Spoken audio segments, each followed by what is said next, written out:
on the first floor of the red brick building, but on the second floor he translated the Book of Abraham, wrote the history of the church and the Articles of Faith, and organized the Female Relief Society of Nauvoo, among other things. There is now a souvenir shop owned by the Community of Christ there. If you'd like to visit, we recommend that you go in there and see some of their beautiful things that they have for souvenirs there. This brown picket fence on our right surrounds the Smith Cemetery.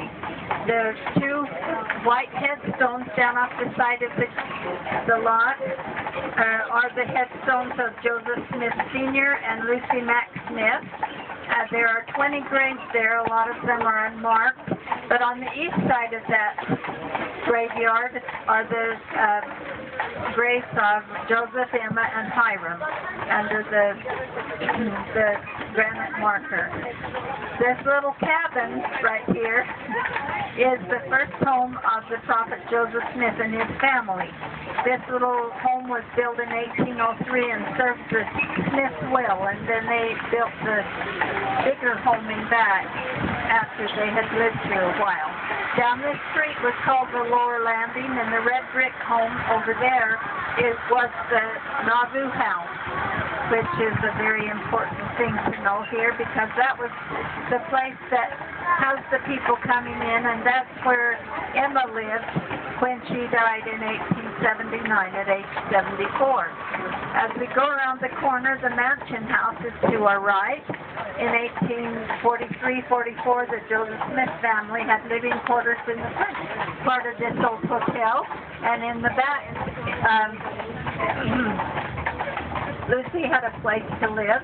At that time, it had 22 rooms and a stable adjoining for 30 horses. If you look up through the trees right up here, that is the Community of Christ Visiting Center, and if you want to go on a walking tour down through this area, that's the place it starts, and for a minimal fee they will take you on a walking tour down through some of these. This is the Sidney Rigdon home. He was in the first presidency of the church with the prophet Joseph Smith.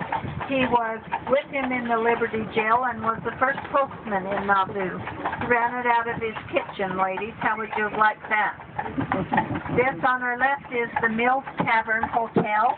This is just one wing of the old hotel. It's now a private residence, but in the day the saints were here, it was much bigger and housed a lot of people as they were just immigrating to Nauvoo to join the saints. It was a great place for them to live while they were constructing their own cabins and homes here. As we come to the corner up here, I'll bring your attention to the left, to the Riser Boot Shop.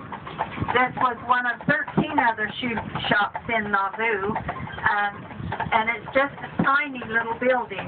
You'd think that it isn't enough space for a house on top and a shoe shop down to the bottom, but this is about the same size as all the shoe shops were in those days. And George